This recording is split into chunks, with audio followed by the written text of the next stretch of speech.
नमस्कार बच्चों। आज हम पढ़ेंगे कक्षा 8वीं में रैखिक समीकरण।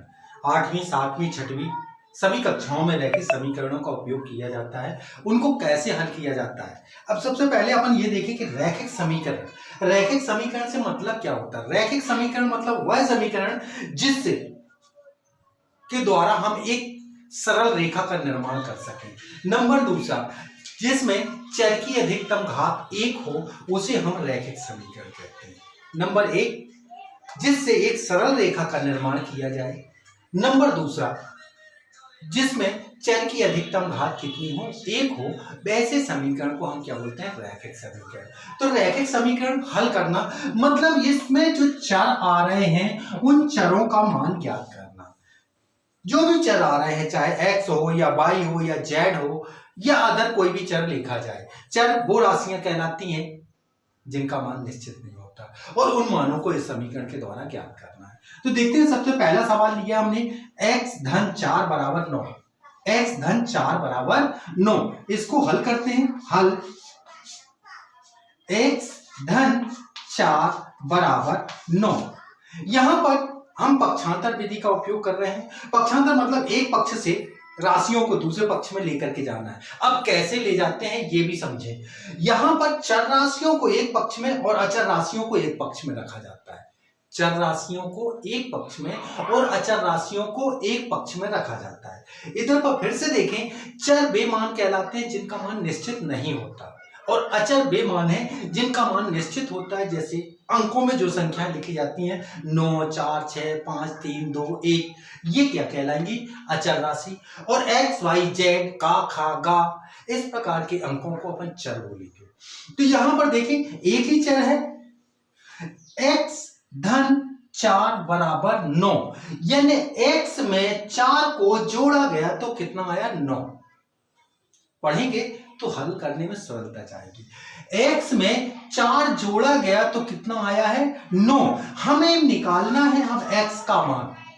x का मान निकाल रहा है तो x के साथ सिर्फ एक ही संख्या जोड़ी गई है। x के साथ एक ही संख्या जोड़ी गई है, इसको हम दूसरे पक्ष में लेकर के जाएंगे।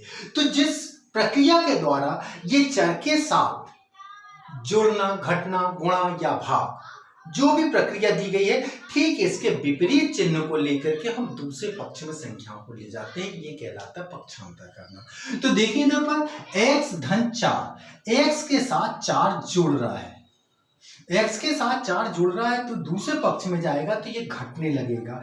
यहां पर लिखेंगे हम x बराबर 9 ऋण 4। यहां ये धन में था, ये 16 आकर के घट जाएगा। अब इधर पर देखा हमने कि x का मान 9 में से 4 घटाएंगे तो कितना आ जाएगा, 5।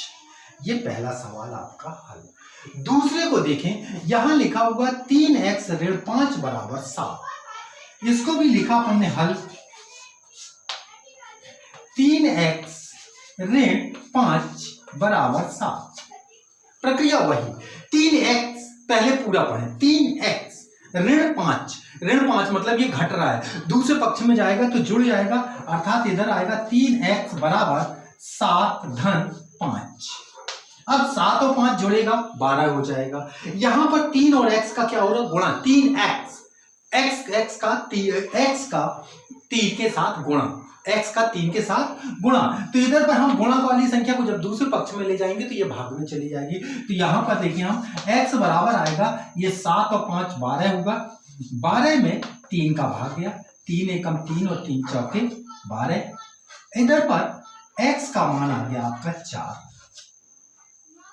ठीक इसी प्रक्रिया के आधार पर हम इधर पर अगले सवाल को हल करते हैं। यहां पर एक और सवाल है तीसरे नंबर का, इसको भी हल करते हैं।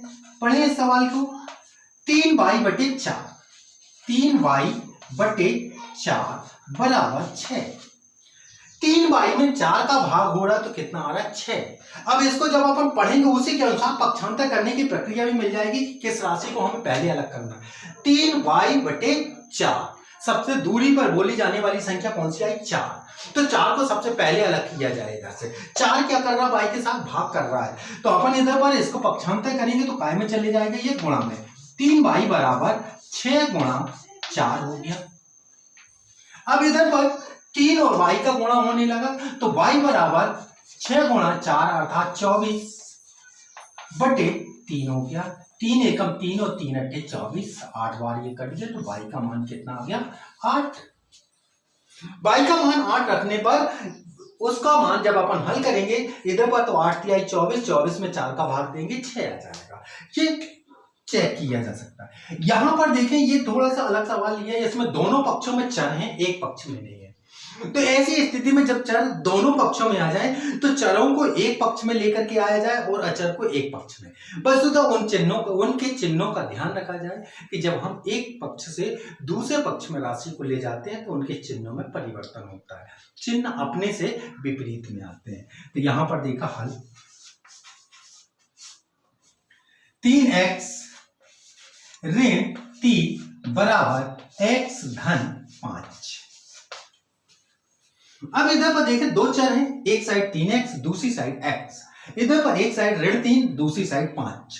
तो इधर से x को इस साइड को लेकर के आना है और इधर से ये जो ऋण 3 है उसको उस पक्ष में लेके जाना है। मतलब x चर राशियों को बाएं पक्ष में रखना है और अचर राशियों को दाहिने पक्ष में। तो यहां पर देखा हमने ये 3x है, यहां से ये x इस साइड आएगा तो ये धन में था, इधर आकर के ऋण में हो जाएगा। यहां पर अब बचा हमारा पहले से 5, वो भी धन का। यहां से ऋण 3 उस साइड जाएगा तो ये धन का धन 3 हो जाएगा। अब इधर पर देखें ये घट करके आ गया 2x, 3x में से 1x घट गया तो कितना बचा 2x बराबर 5 और 3 ये दोनों आपस में जुड़ जाएंगे, धनात्मक चिन्ह वाली संख्या है तो ये हो गया 8। अब इधर पर देखें 2 गुणा x है बराबर 8, तो 2 गुणा x बराबर 8 अर्थात x बराबर 8 भागे 2, इसका मान हो जाएगा 4। x का मान कितना आ गया 4। इस प्रकार से आप समीकरण के सभी सवालों को हल कर सकते हैं, बहुत आसानी से है। केवल आपको पढ़ना है और ये देखना है कि पढ़ने पर कौन सी संख्या सबसे ज्यादा दूरी पर बोली जा रही है। जैसे x धन 4 बोला जा रहा है मतलब एक ही संख्या, उसका तो पक्षांतर करना है। इधर पर 3x ऋण 5, 3x ऋण 5, ऋण 5 को पहले आप अलग करिए। इधर पर 3y बटे 4 लास्ट में 4 आया, 4 को पहले पक्षांतरित करना है। फिर इधर पर गुणा है तो गुणा वाली संख्या आसानी से हल की जा सकती है। धन्यवाद। इसी प्रकार से आप सवाल कर लें।